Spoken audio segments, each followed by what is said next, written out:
Guys, today the topic of discussion is facial nerve. Today we are going to discuss the facial nerve. I'll tell you guys for very basic point. We move from the basic to the complex, and I'll try to tell each everything to you guys. The information or the theory I have gathered is from the Usmle book, from the Nbde book, and from the BRS physiology. Right? Okay. Facial nerve, as we all know, is the seventh cranial nerve, right?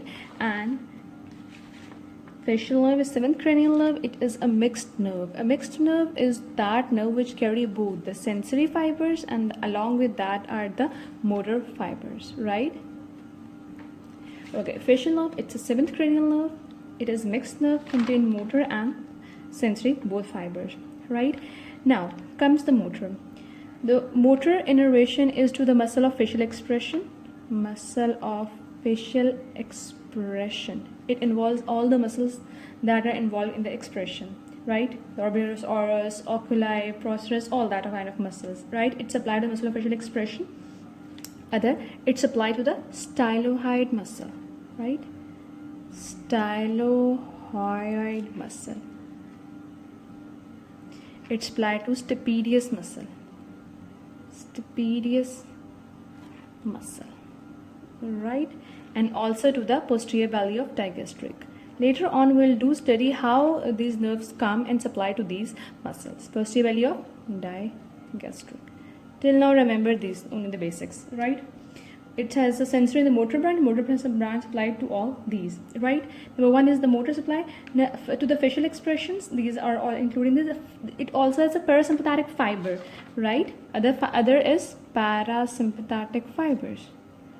Parasympathetic fibers, right? The parasympathetic fibers supply to all the glands include in the facial area, that are the sublingual, submandibular, nasal and the palatine glands, along with the lacrimal gland. It's supplied to all glands present in our face except parotid gland. It do not supply parasympathetic to parotid gland. It's supplied to submandibular, it's applied to sublingual, it's applied to the palatine glands, and it also supplied to lacrimal gland, right? I'll also tell you the course through which it comes and supplied to the lacrimal and other these secretomotor to these glands, right? Motor branch supplied to this facial expression muscles and to parasympathetic fiber to all these glands. It does not supply to the parotid gland and supply all the rest glands present into the face, right? Here comes the sensory. The sensory, it has a taste sensation. In sensory, it has taste sensation and it has journal sensation. Journal sensation, right? Taste sensation and journal sensation. Taste sensation is to anterior 2/3 of the tongue. Anterior 2/3 of tongue. And journal sensation is on the external ear. External ear, right? This is all till here. This is the basic we all should know. It helps in our MCQs and to learn the basic pathway of the facial nerve. After learning this all, I'll tell you about the nucleus. We have 12 cranial nerves and few of the nerves have nucleus. Facial nerve, for facial nerve we have 4 nuclei. Once you know the nuclei, we'll go to the path, how it comes from the brain and affects the different part of the face. Now we have 4 nuclei. Number 1 is the motor nuclei, right? The other nuclei is parasympathetic because it has the parasympathetic supply too via the motor nerve to all these glands except the parotid gland, right? The parasympathetic nucleus is known as superior salivatory nucleus. Superior salivatory nucleus, right? The other is nucleus solitarius, that is a taste nucleus because it has to supply to the anterior 2/3 of the tongue, the taste sensation via the cord and penile nerve. Nucleus solitarius. It supply taste, right? For parasympathetic, we have parasympathetic nucleus. For taste, we have taste nucleus. For motor, we have motor nucleus. And the last nucleus is for the journal sensation. Performing 4 functions, right? Motor function, the parasympathetic function, the taste sensation, and journal sensation, we have 4 nucleus. The last one is for journal sensation, that is spinal trigeminal nucleus. Spinal trigeminal nucleus. It is for journal sensation. Journal sensation. If you guys remember the function by this, it's easy for you to memorize the nuclei like this. We have 4 functions that are being major 4 functions of this facial nerve. It is supplying the motor supply, its sensory motor supply, the facial expressions, and the parasympathetic fibers to all the glands except the parotid gland on the face. And the mixed in the sensory, we have taste sensation to anterior 2/3 tongue with the cord tympani, and the journal sensation to the external ear. So journal sensation, we have spinal trigeminal nerve. For taste sensation, we have nucleus solitarius. For parasympathetic supply, we have nucleus superior elevated nucleus, and for the motor supply, we have a motor nucleus. This is all for the nucleus, right? Now I'll tell you the pathway and where these nucleuses are present in the brainstem, right? Remember,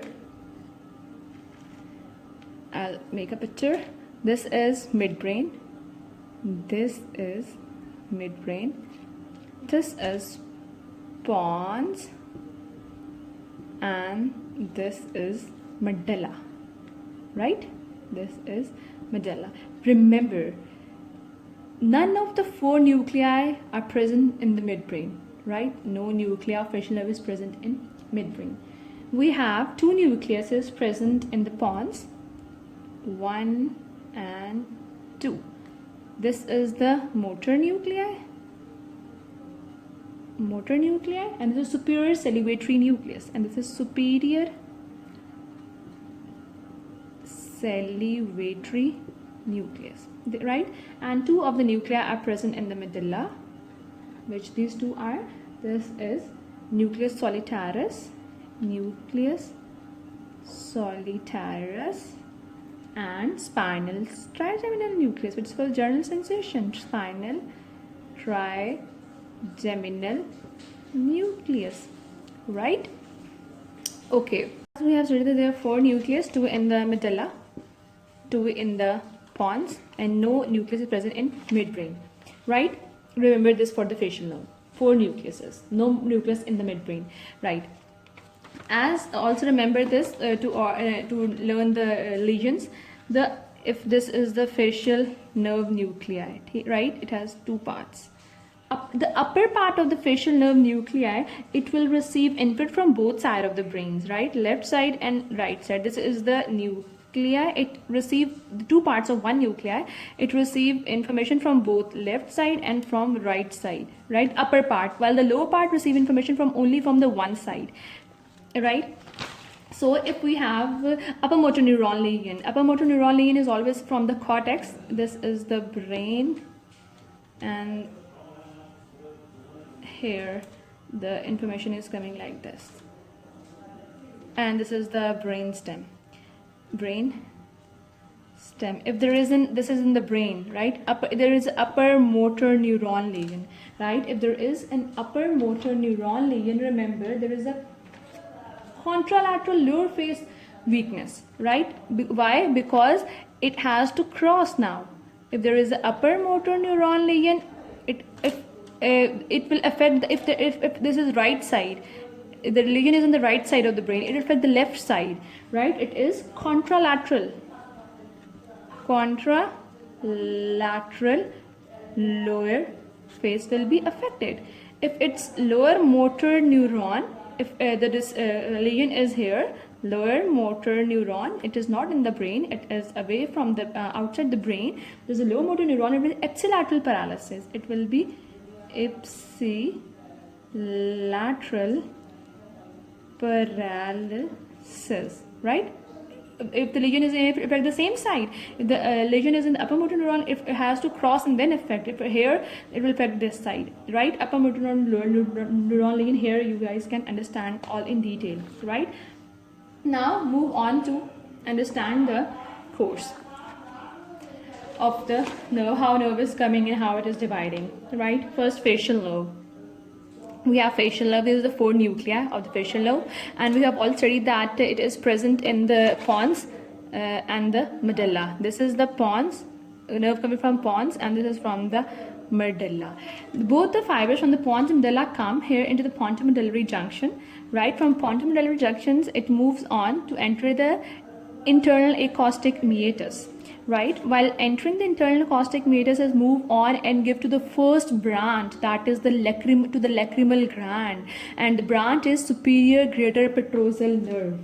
Right, it give off superior greater petrosal nerve, first branch of this, which is given after moving out of the acoustic meatus, give off superior petrosal nerve. Right. After this, it moves on into the geniculate ganglia within the petrospattemporal bone and give off nerve to stapedius muscle and cor tympani muscle that has to supply anterior two-thirds of the tongue for the taste sensation. Right here, after moving out of the internal acoustic meatus, gives off lacrimal gland and then enter the geniculate ganglion, give 2 branches, nerve to stapedius and cor tympani. Here it enter after giving these 2 branches, the facial nerve enter the stylomastoid foramen. Enter into the stylomastoid foramen. Here it is going out, exiting from the skull. Right, exiting from the skull, it give off 3 branches: posterior auricular nerve that has to supply the posterior part of the ear, posterior belly of digastric, and styloid nerve. These 3 branches are given off, and then after giving 3 branches, it enter into the parotid gland. In parotid gland, there are 5 major branches: temporal nerve, zygomatic nerve, buccal, and the mandibular nerve. Right, this is all about the course of the facial nerve. I'm going to repeat it for you, as we have already studied that there are 4 nucleuses. Right, here I have to tell you guys about the 4 nuclei that are present in the pons and medulla.